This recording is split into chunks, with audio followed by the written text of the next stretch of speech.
Good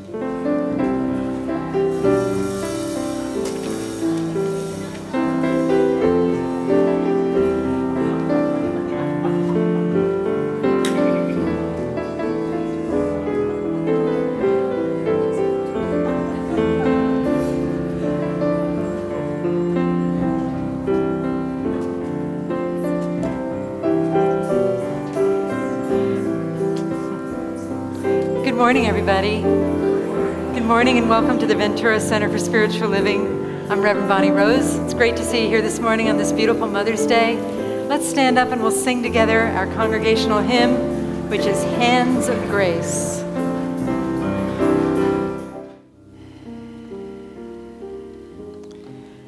And we allow ourselves to draw ever deeper into that quiet place that Jill brought us to so beautifully with her gentle words.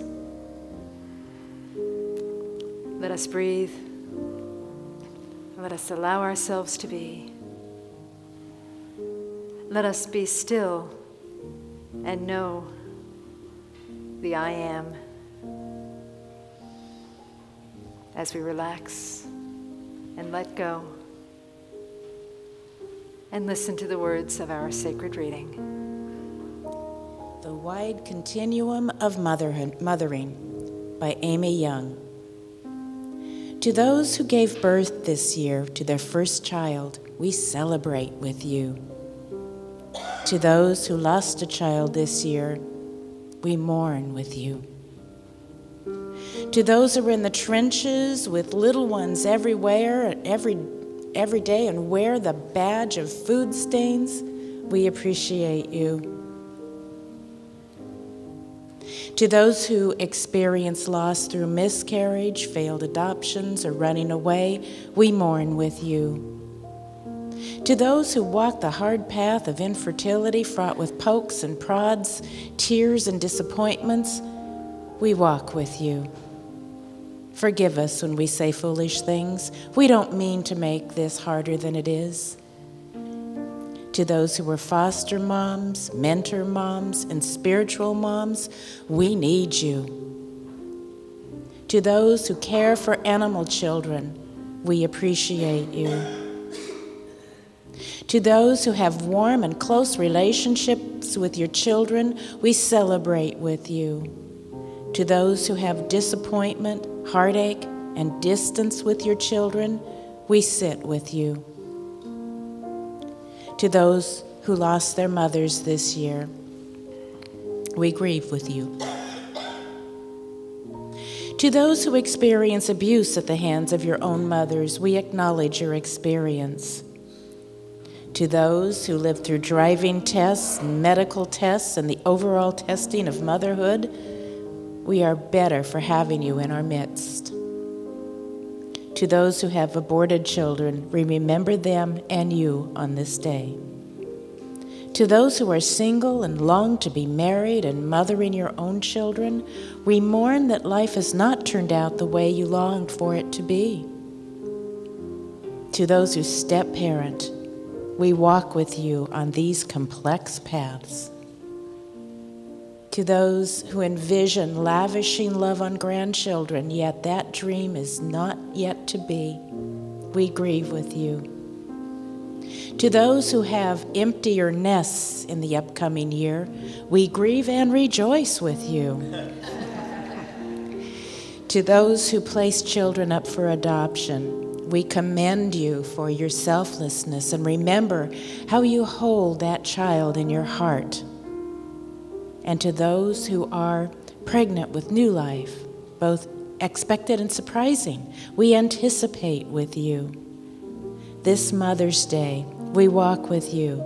Mothering is not for the faint of heart, and we have real warriors in our midst. We remember you. And so it is. And so holding a special place in our hearts for all mothers everywhere, even mothers that look like fathers, even mothers that have furry or feathered children. Pretty much anybody who has a mother Anybody who loves deeply. Let us sing together, I am remembering. This beautiful remembrance of the spirit and the presence of love, the essence of all of us. I am remembering.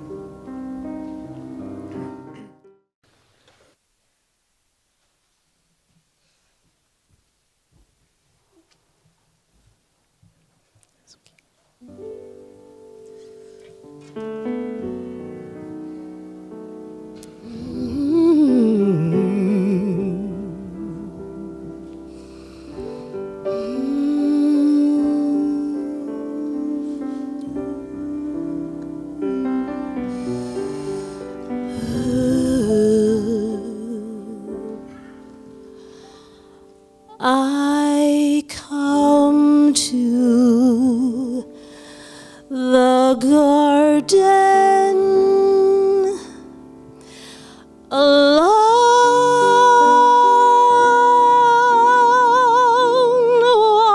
while the dew is still on the roses,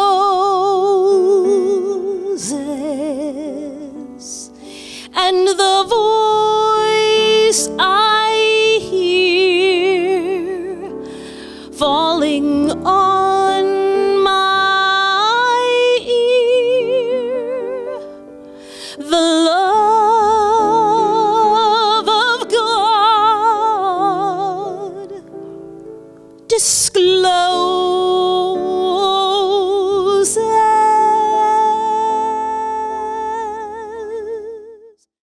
None other has ever, no, none other will ever, none other will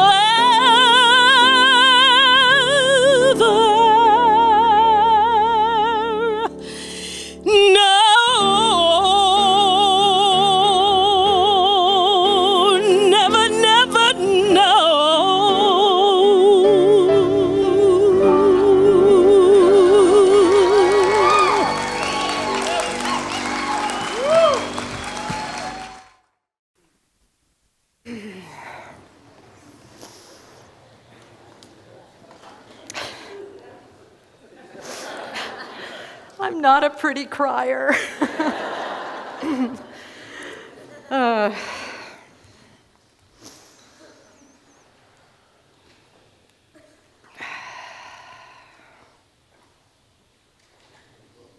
What do you say after that, really? What's left to say? Amen.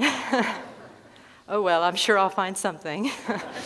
Anyway, so, pardon? Bravo. Yes, bravo is a good response, a very appropriate response. So, I wanted to start by telling you, first of all, Happy Mother's Day.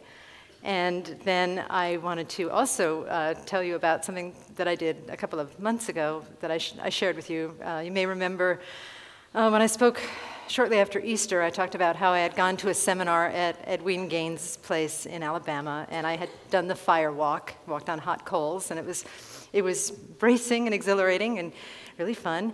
And afterwards, after we finished the fire walk, Edwin said that we weren't allowed to like call out woohoo or anything like that. We had to be quiet. We had to stay in ourselves until we got up to her retreat center. There was a little walk up a hill to a retreat center, and then we were supposed to enter the retreat center in silence and sit there until she told us we could talk or say woohoo or what have you, because she had it very spelled out in a very specific process.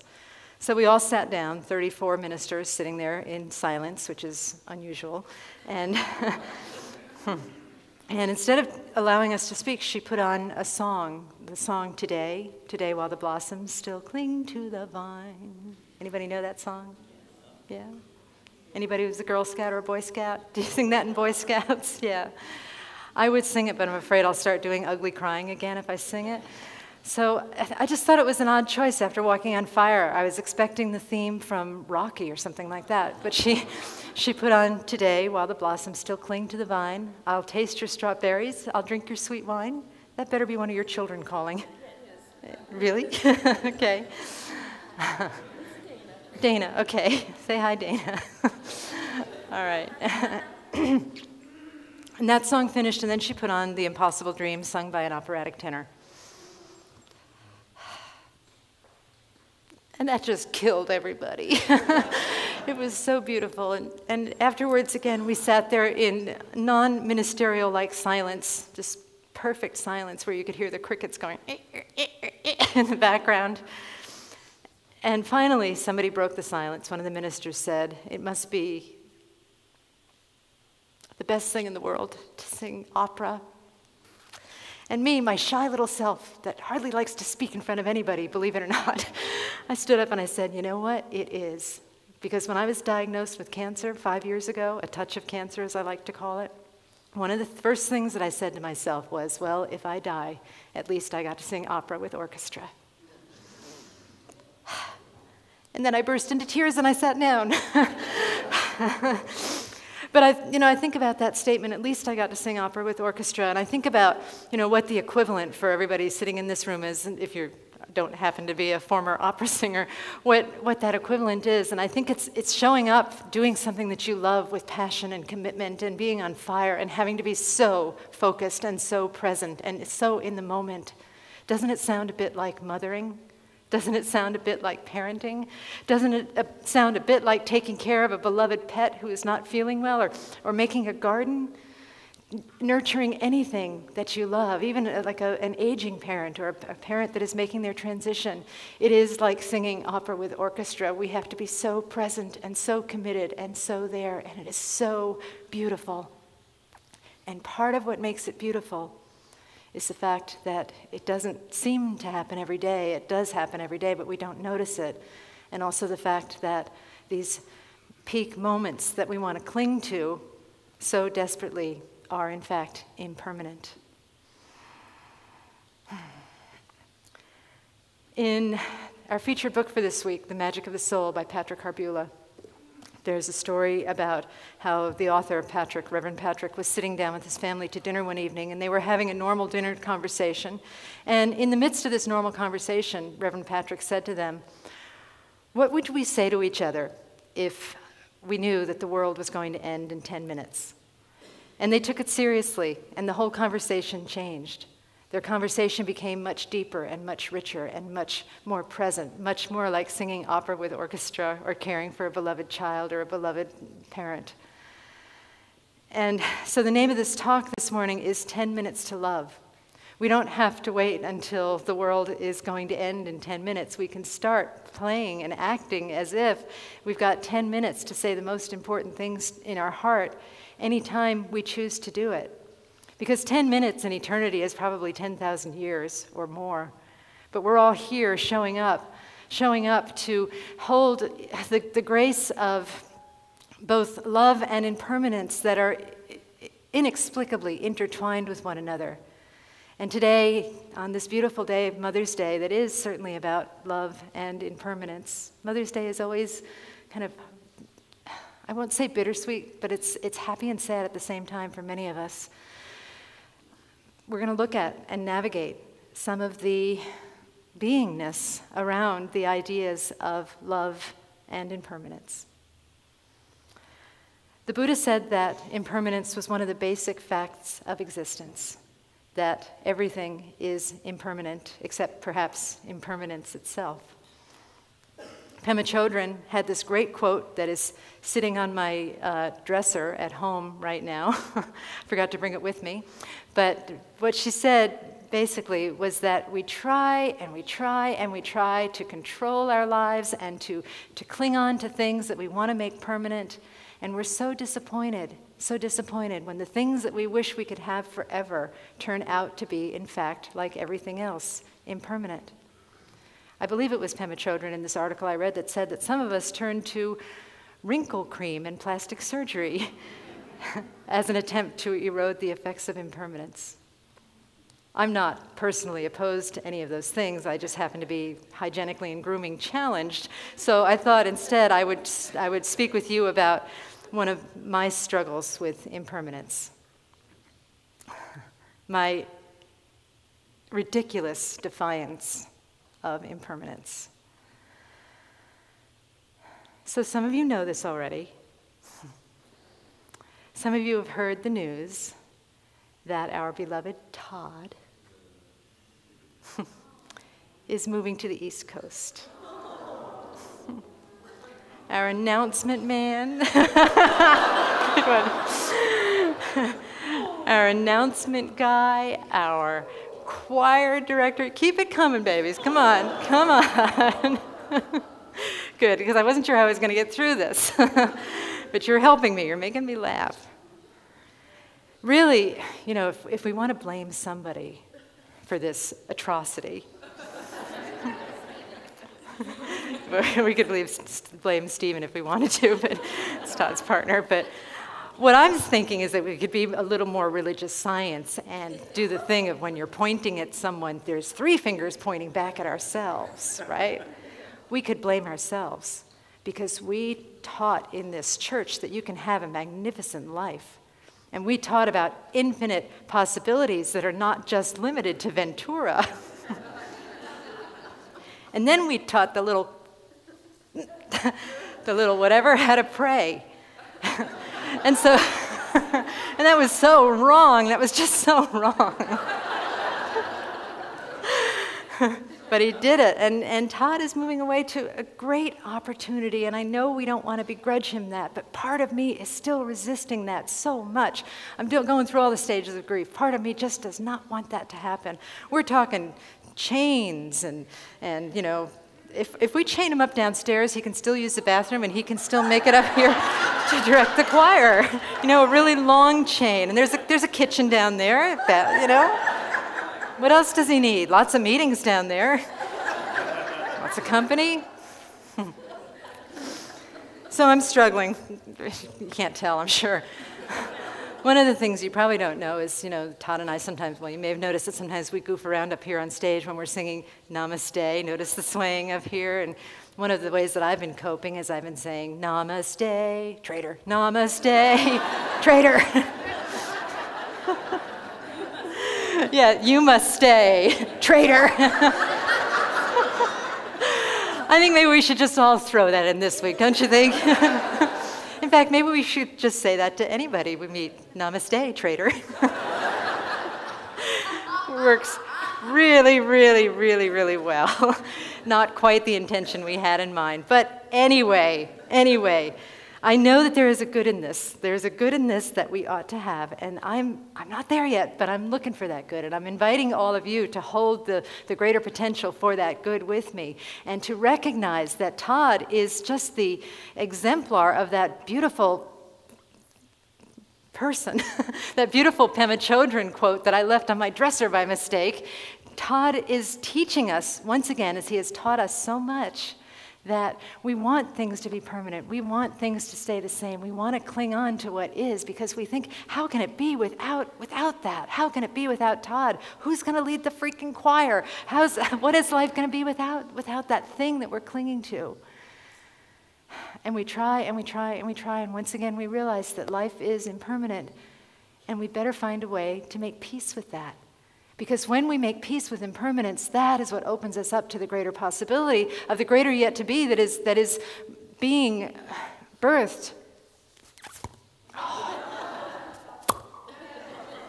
I can't do it with this thing on. That is being birthed through that change that is happening. You get that? There's a greater yet to be. Anything that you're clinging to, anything that you're losing, anything that you've lost, there is some greater experience or expression that is willing to be birthed through that, right? It's just the way life is.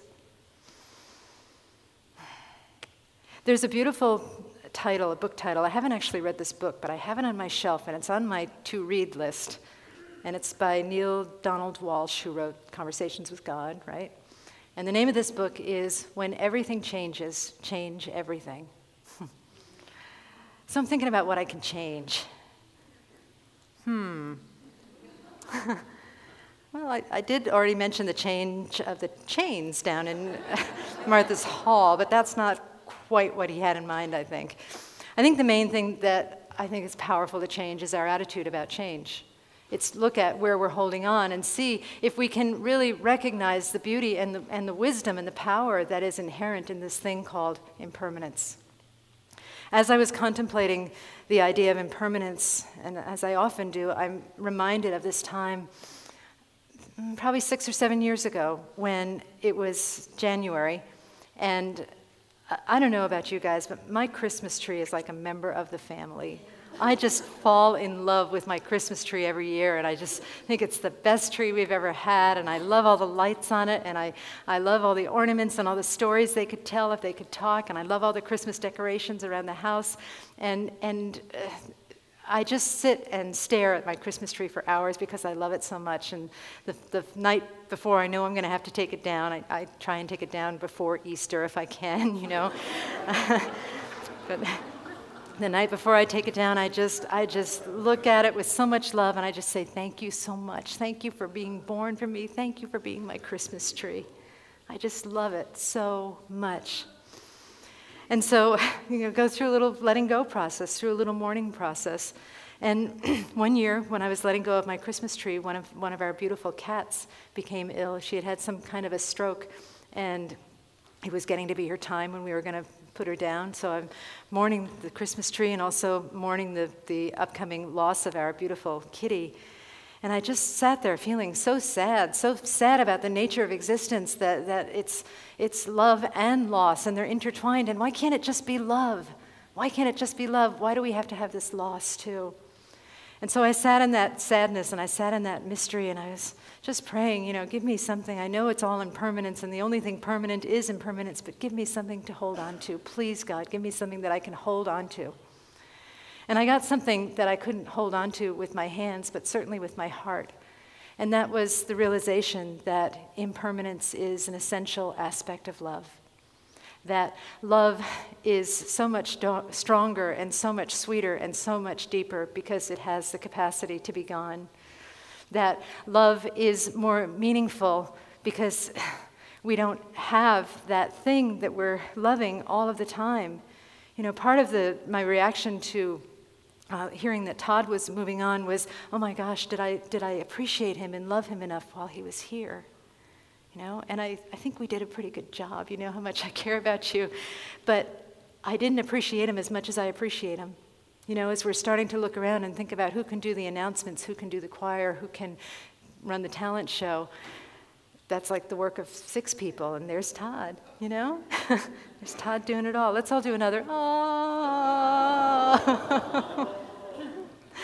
Yeah.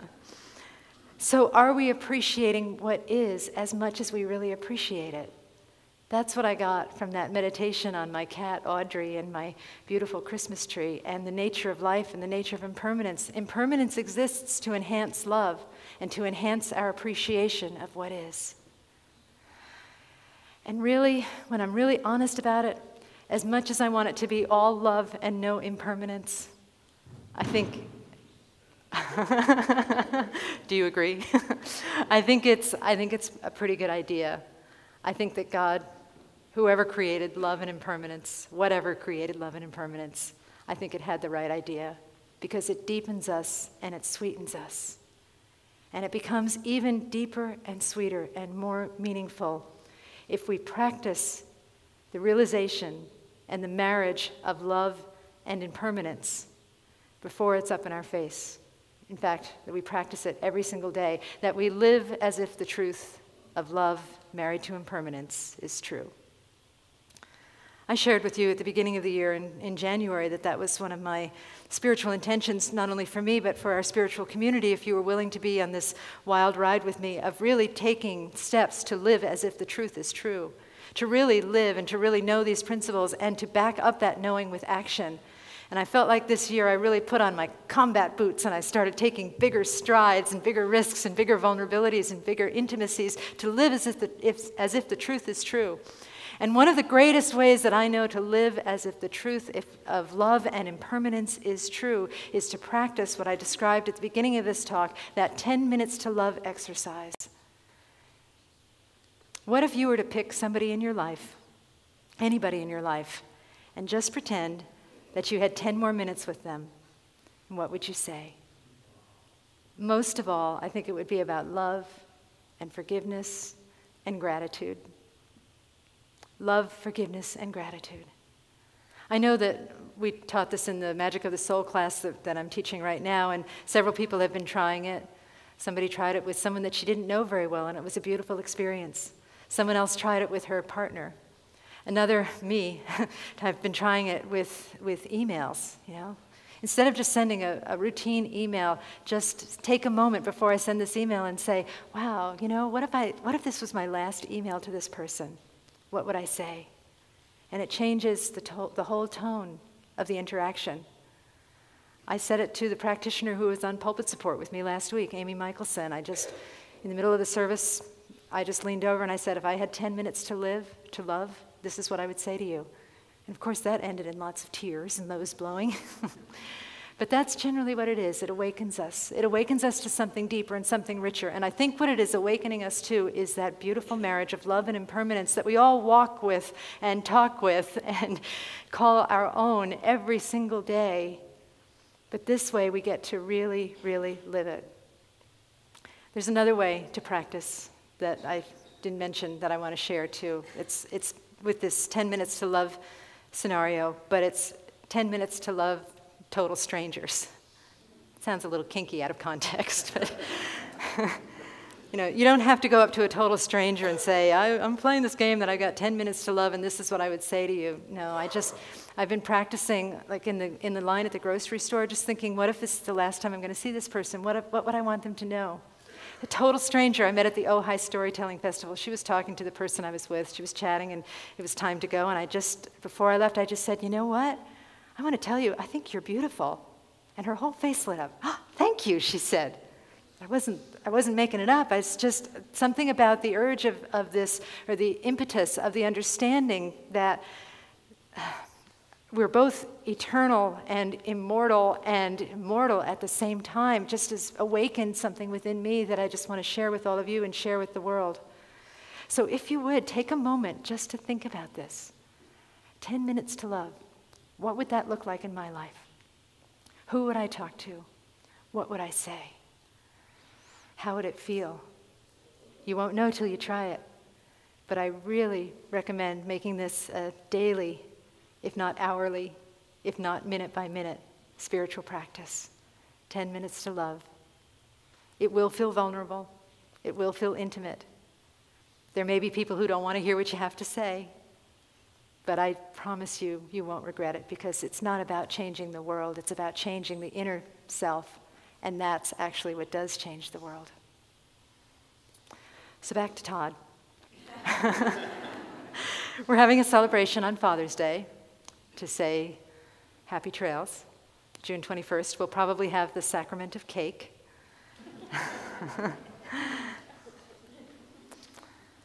And I would like to ask for your prayer and your support, really for everything in the church, but for this in particular, that there are several key people that are moving on to their greater good because of our fault, because we taught them how to pray, and they're moving on to other things, and we've lost some people to illness this year. So let us just know together that our church is in this constant state of blissful and beautiful impermanence. And whenever anybody moves off to their greater good, as we know that is true for Todd, and as we know that is true for the others that have moved on, even if they have moved out of this physical body, let us know that it is exactly what I said in this talk. Help me to know that it is an awakening and an opening to bless the beauty of love and impermanence, but it's also that divine space being created for spirit, which is always expanding upward, always expanding, always giving of itself, always seeking greater and greater avenues for expression. Any appearance of impermanence, Any letting go, any loss is exactly that. So know that for our church, but also know it for yourselves as well. And I'll close with one more story. This is from my own life, a story about my own mother who passed away when I was a teenager. I was 13 when she got sick. She died of cancer, and she died when I was 17. And I remember my father telling me that he went to visit her in the hospital. She was in the hospital in Westchester County, and it was in April or so, and it was one of those really nasty, awful, rainy days in New York in April. It's still pretty cold in New York in April, and the rain was coming down in gigantic buckets, and it was blowing sideways, and there were people you could see outside on the sidewalk with their hats pulled down over their heads and their scarves wrapped around them and their umbrellas blowing inside out. And my father was sitting by my mother's bed, and he looked out the window, and he said, "Wow, it sure is a nasty day today, isn't it?" And she just looked at him and very simply said, "No. To me, every day is beautiful."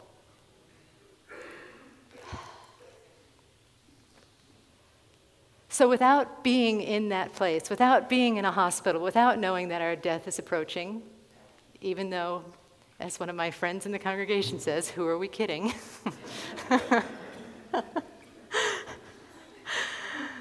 Let us live like it is today. Let us live in the fullness of today while the blossoms still cling to the vine. Let us take that 10 minutes to live and love fully. Let us be the opera singers of the world who shout out with great passion and great joy our message of love and joy and forgiveness and gratitude. Let us show up in love with everything, because that is what we do and that is who we are. And let's begin that right now. Happy Mother's Day. Let us pray.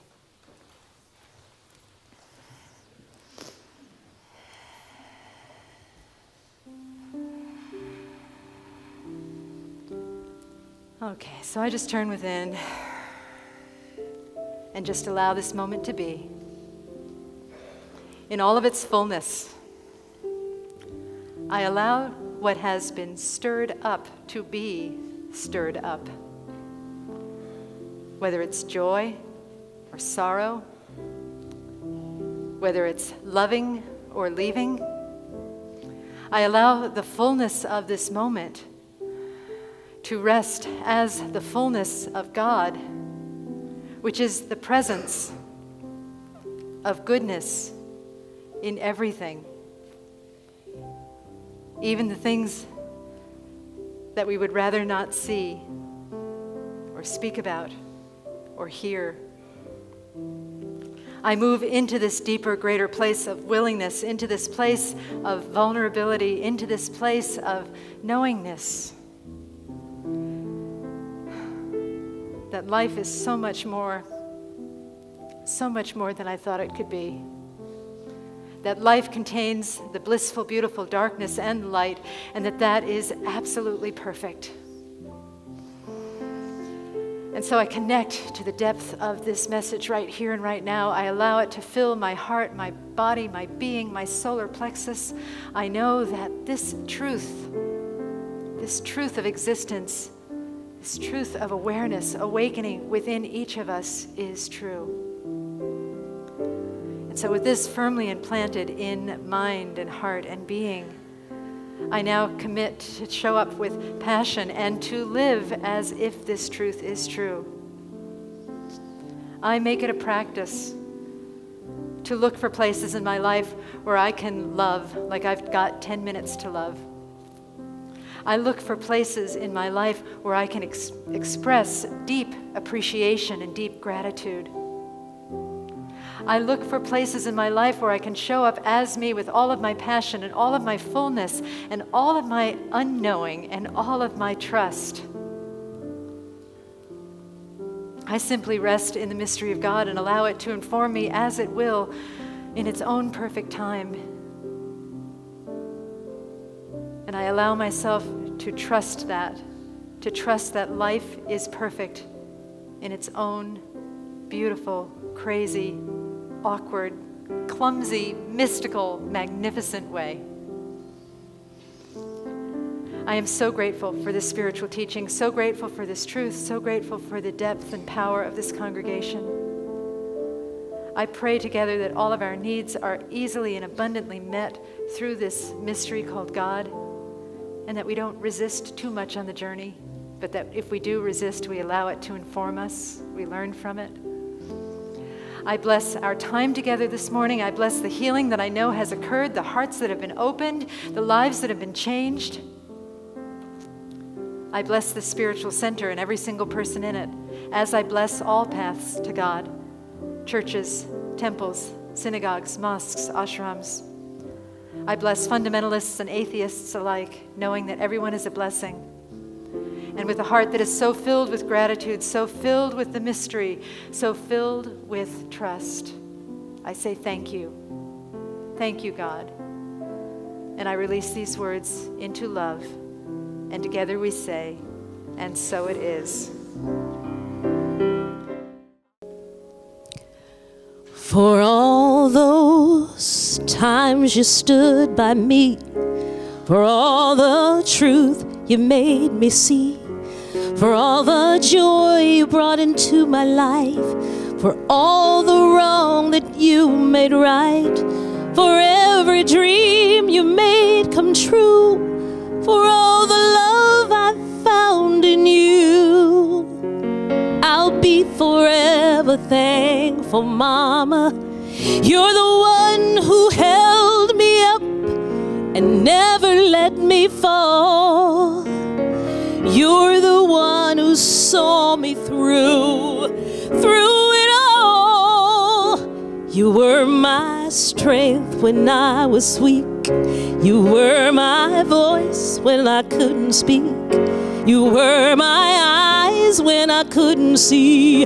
You saw the best there was in me, lifted me up when I couldn't reach. You gave me faith 'cause you believed. I'm everything I am because you loved me. Ooh.